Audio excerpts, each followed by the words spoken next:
So I found out about this last Wednesday after the stream. And I've not made a video on it right away for two reasons. Charlie Kirk wasn't really somebody I followed. And I didn't want to come across as a disingenuous person just being like jumping on the latest thing. And also I'm an emotional person. And I did not want this video to just be me screaming at a camera. So for those of you who don't know, I'd be surprised at this point. Essentially what happened is there's a bloke called Charlie Kirk. He is a religious conservative professional debater. And essentially what he would do is he would go across university campuses and challenge the students there, which I think is a brilliant service because there are not many conservatives doing that kind of thing, especially without being smug and overly aggressive about it. He essentially debated with students in good faith. And I think that was a brilliant service that a lot of students, especially now, very much needed. So I do believe that the world is definitely at a net loss without the guy, regardless of what I think about some of his opinions, which we'll get into. He was doing exactly this at a university campus, and he was assassinated. A bullet went through his neck. He then proceeded to bleed out in front of his wife, his kids, and a room full of people. And that is the thing that I keep thinking about. His fucking wife. She will have, everyone in that room will have that. But she will have this scene permanently burned into her mind's eye for the rest of her life, as will everyone else in that room. There's a lot of people right now online cheering about this, celebrating it, not only celebrating it, but advocating for this to happen to more people. These are sick individuals that are so interlocked in their closed off little bubbles that they have completely lost their humanity. They have completely lost their humanity at this point. They're like, I'm not religious, but I feel that calling these people demons is very appropriate. If you are one of these people and you're watching this, what I want you to do is I want you to think about the person you love the most in this world, aside from yourself, and picture them in your mind's eye as clearly as possible. Picture a bullet going through their neck, them falling on the floor, and them bleeding out in agony in front of you. And hold that image in your mind. Now, if you did that, or if you're willing to do that, there's hope. Get therapy. If you laughed it off, you're hopeless. You're fucking hopeless. You're a lost cause, and you quite frankly should be locked away for the safety of everyone. If you did do that, and now you're upset, welcome back to humanity. Now you understand. But his opinions, fuck off. This was a tragedy. It was a disgusting action. It was an evil action. And if at any point you try to debate any of that, fuck off. You should be locked away for the good of everyone else. You are dangerous. You are not human. You have lost your humanity to political fucking tribalism and brain rot. Right? None of that is debatable. This was an act of evil, just like it was when Trump Trump's life was attempted on. Just like it would have been if Joe Biden or Obama or Kamala Harris or whoever the fuck. It is an act of evil. Doesn't matter how many times people call them Hitler, they're not fucking Hitler. This is why I didn't do it right away, because I get emotional with this. I am tired of this shit. I have been engaging in the culture war since 2014. I am tired of this shit, and it's only got worse. We are at the point now where people are being killed for their opinions.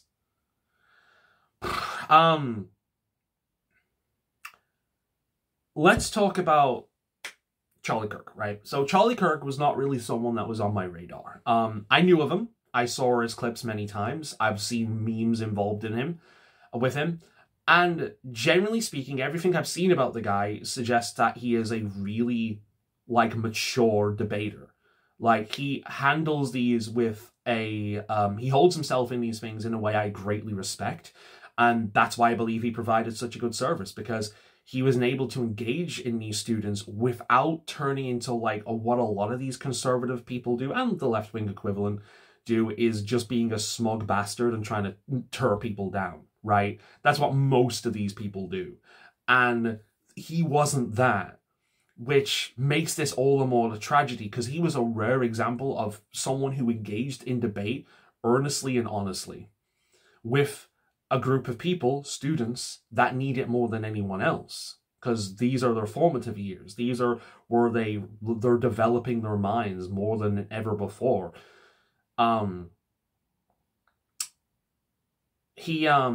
There's a clip I've seen at one point that it perfectly encapsulates kind of like my general opinion of the guy.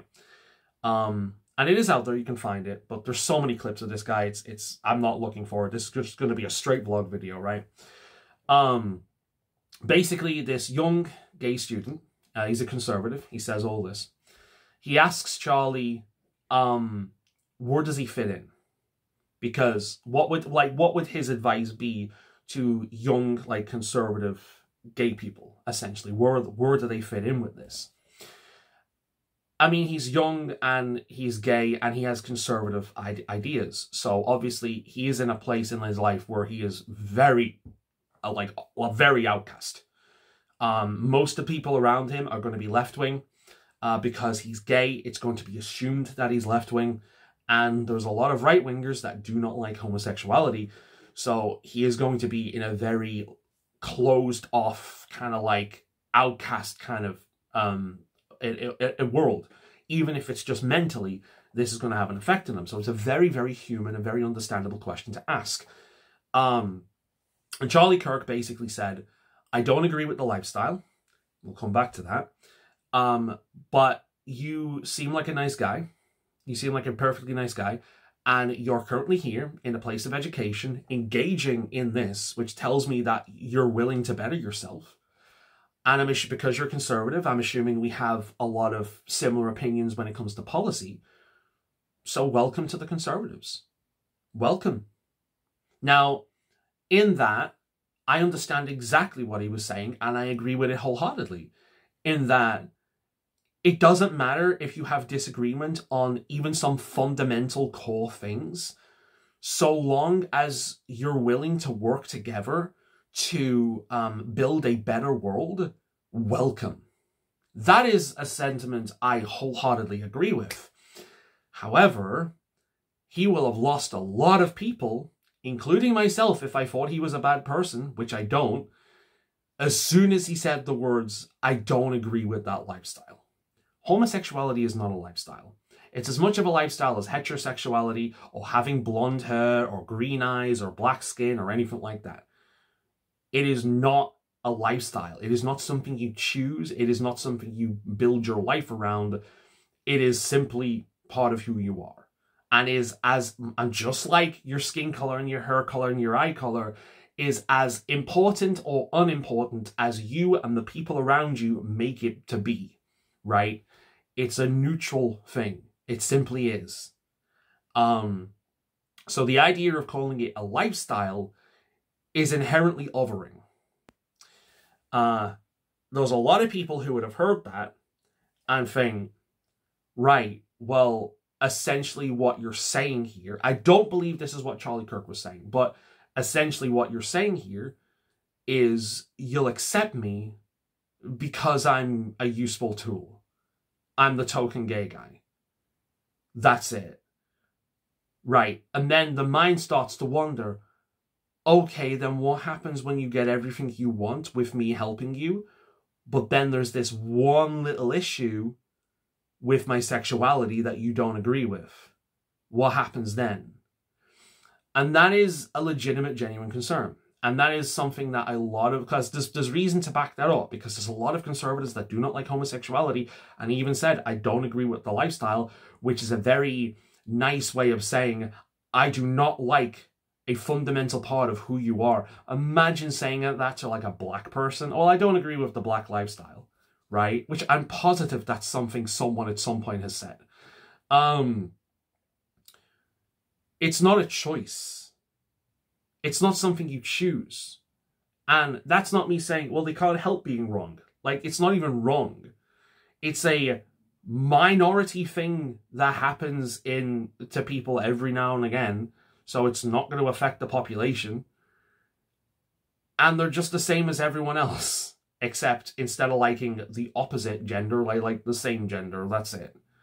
I legitimately do not understand why anyone would have a problem with that. I do not understand why anyone would have a problem with that.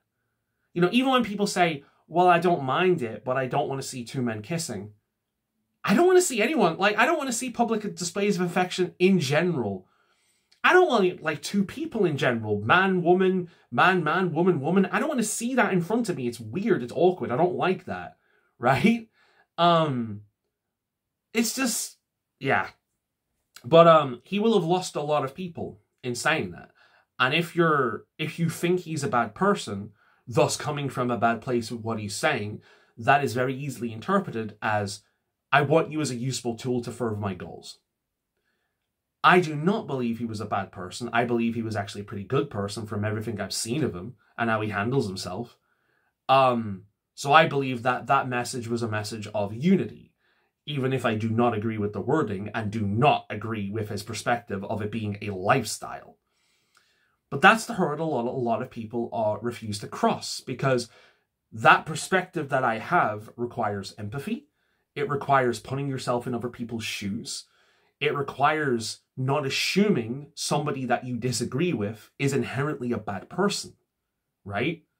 Now, I know I've done this in this video with people who are calling for the death of other people and celebrating this death, but I don't think it's much of a stretch to say that if you're celebrating somebody being murdered because you disagree with what they have to say, that you're a bad person. I think that is an exception to what I'm just saying that is pretty reasonable. I was on a walk. I do various walks. I was on a walk a few Wednesdays ago, and I ended up getting into this heated debate, argument, whatever the fuck you want to call it, with two women about how men and women are treated in society, and men's rights, women's rights, all that kind of thing, right? I got into a pretty heated debate, and they did that whole thing where they threw me a bone every now and again, but then kind of like lessened its impact and then dismissed what I would say afterwards. And the conclusion for everything is, yeah, but women have it worse. And yet, yeah, men are bad. They've done it to themselves, right? The whole patriarchy thing. Well, if men are suffering, then men need to stop doing it, as if we're a fucking monolith, as if we all gather together like in a group, you know. And when that ended, we started talking about other things. And very soon after that, we were laughing and joking and having a good time, having a nice conversation. Very soon after having a debate about things that I personally care greatly about.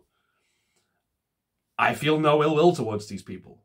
In fact, I enjoyed their company. It was fun, right? How often do you see that these days? How often do you see that? It seems rare and rare and rare and rare that people are just like, oh, well, we disagree on some fundamental things. You're a bad person. I wish the worst on you. Like, we see this all the fucking time. And people are getting further and further and further entrenched into their ideologies. And this has always been a thing. But I do feel like social media and the algorithms that kind of push people into certain, like, subsects are heightening this issue. Because people, if you're a left-winger and you engage with left-wing things, the algorithm is going to feed you like the worst of the right, and vice versa, right? The algorithms on these websites funnel you into your interests, which essentially put people into these little enclosed ecosystems where everyone agrees with them, and the only people that disagree with them are the worst examples of the enemy side, right? And I do think that social media has been part of a problem with this, as well as the identity identity politics that have been going on for years. But it's also a case of like these people who are calling for the death of other people because of this are emboldened to do this. They're not just random everyday Joes on the internet. They're people in industry. They're people making video games, because we're all from fucking California, but they're people that are making video games. They're people who are making comics. They're authors. You know, they're big names. I think Stephen King was one of them. Seriously. I like his work as well. That fucking sucks. He's a bit of a prat in real life. Jesus Christ, man. No, it's not just random losers on the internet with nothing better to do than sit on Twitter all day, every day. It's big names. It's people in some pretty prestigious environments. And that is terrifying, because like if these people are people that are making media, then they're probably injecting that in their media. And we've seen this kind of thing happen anyway. And it's just, they're so enclosed in their little bubbles. They honestly think that cheering for a man's death and advocating for more is not a bad thing because of their opinions. That is terrifying. That is evil. That is outright demonic. Like,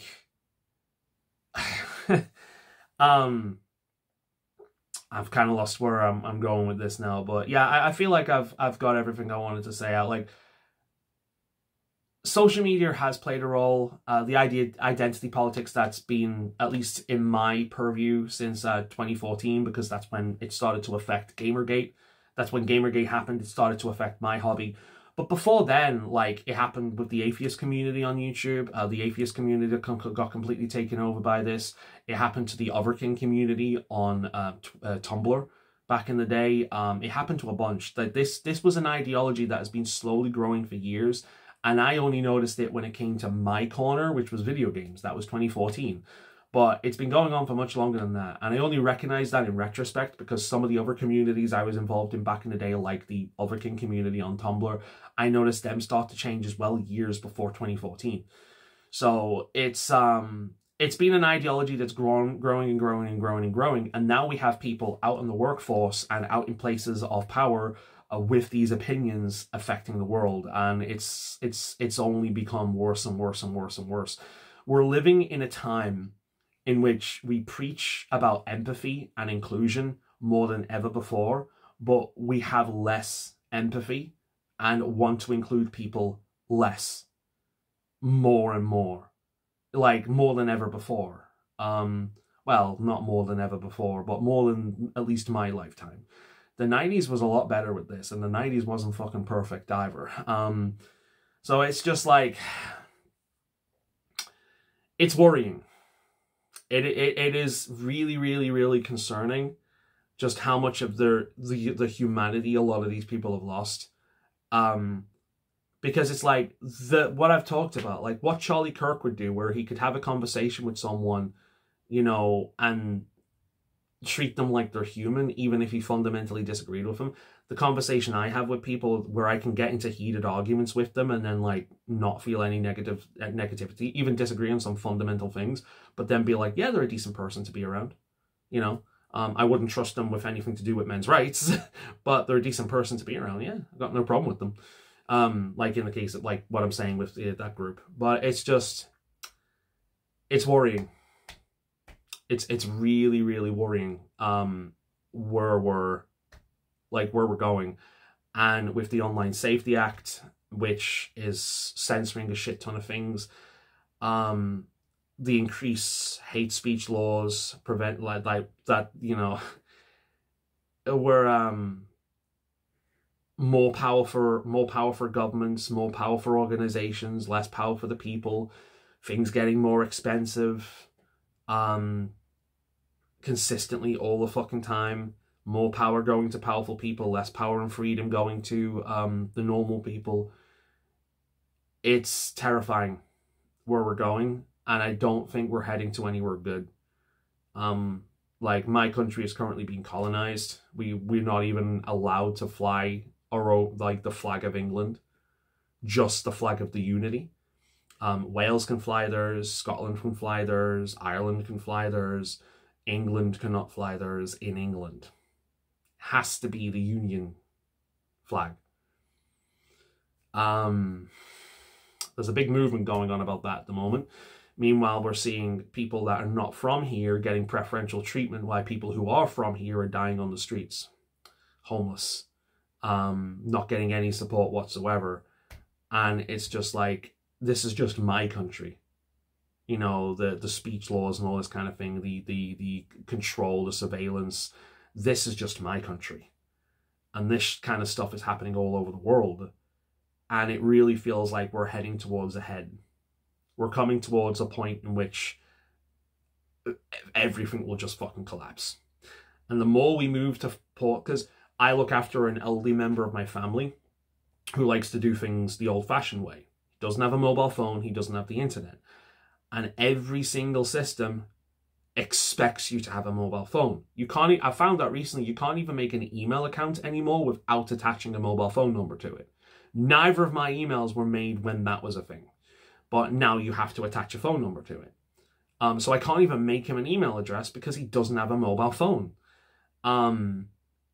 Things are so heavily reliant on the internet. The phones are being moved over to that in general. Like the house phones are being connected to the internet now. That the quickest way to shut down society is just to attack the internet. Find out where the internet is stationed, shut that down. Boom, society's gone. Hospitals don't run better anymore. Government doesn't run properly anymore. Emergency services or anything don't run. No, everything collapses. Everything collapses. As soon as we take down the internet, society's gone. Immediately. You know, I know I'm breaking off into a ramble here, but it just really feels like we're heading to a point now where it's just going to be done. We're just done. Like when a well-mannered man can get shot in the neck in front of his family and a building of students and it's celebrated. When people can't even have pride in their own country without being accused of evil. When foreign invaders get preferential treatment over people who were born here and lived here their entire lives. When we're routinely told that we're evil for having basic moral standards. You know, and again, I'll remind you, I'm not religious. I'm not coming from a religious perspective here. You know, that we have the original sin of being white and male and heterosexual and shit like that. And it's just like, take me back to 2014 when video games were just being attacked. Like, Jesus Christ. It's getting worse and worse and worse and worse and worse and worse and worse.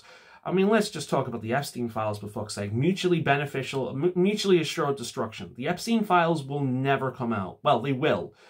But the Epstein files will not come out. The reason why the Epstein files will not come out, because there are going to be names in there from every corner of government, left and right, and centre and everything else. Every corner from government, every corner of politics, every corner of media, every corner of entertainment, every corner of everything. There's going to be names in every single fucking pie within that book. That's why it won't come out.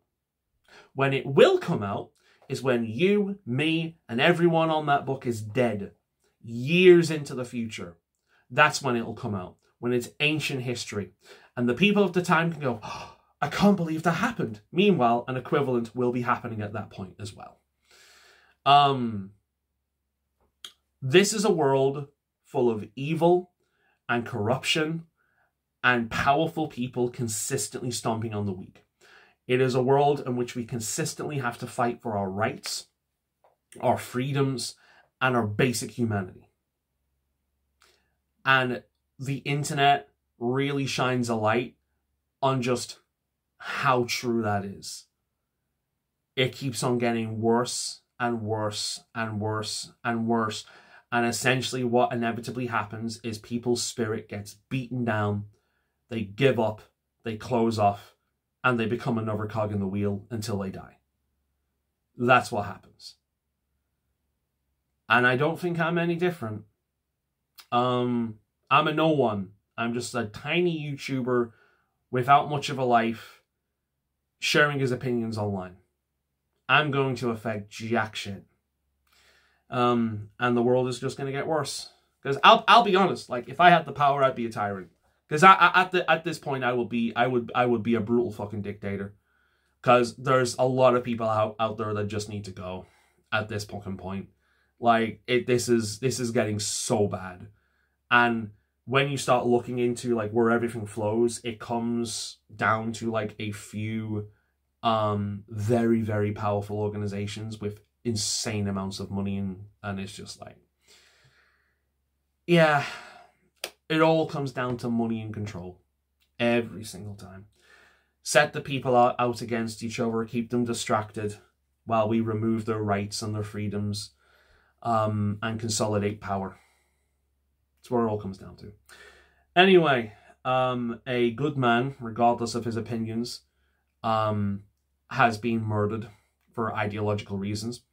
People are celebrating it online. However, Asmongold, Legal Mindset, and a few other people, and the collective autism of the internet, are collectively reporting these people to their employers and getting a lot of these people fired. Now, usually I wouldn't agree with this at all, regardless of what their opinions are, but considering the fact that this is happening to the people who are celebrating murder and calling for more of it, yeah, it's justified.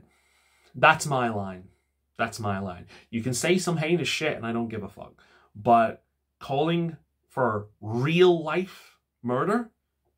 Cheering real life murder? No. I've got heated playing video games before. I've jokingly wished for the death of the guy that, or whoever come up with the idea of the Sudoku mini games in Mass Effect Andromeda. Like, fuck that person. But if it actually happened in real life, no, it was a joke. I don't want that to fucking happen. Jesus Christ.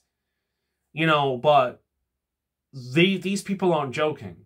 A man's actually dead and they're celebrating it. Murdered and they're celebrating it. They're calling for more. They're pointing out names. They're saying it should happen to Asmongold and like several other people. Like, and it's just like, wow. Evil. These people are evil. There's no ifs, ands, and buts. These people are pure evil. They have completely lost their humanity to ideology. Completely. Anyway, I've rambled on more than I had intended to, but I always do. Thank you for watching. My heart goes out to Charlie Kirk's family. I am truly sorry, especially to his wife. I cannot imagine seeing that in front of me. Jesus fucking Christ. Remember your loved ones. I know everyone keeps saying this, but I'm thinking about my mother right now. Remember your loved ones. You don't know when they're going to be taken from you. Keep them close.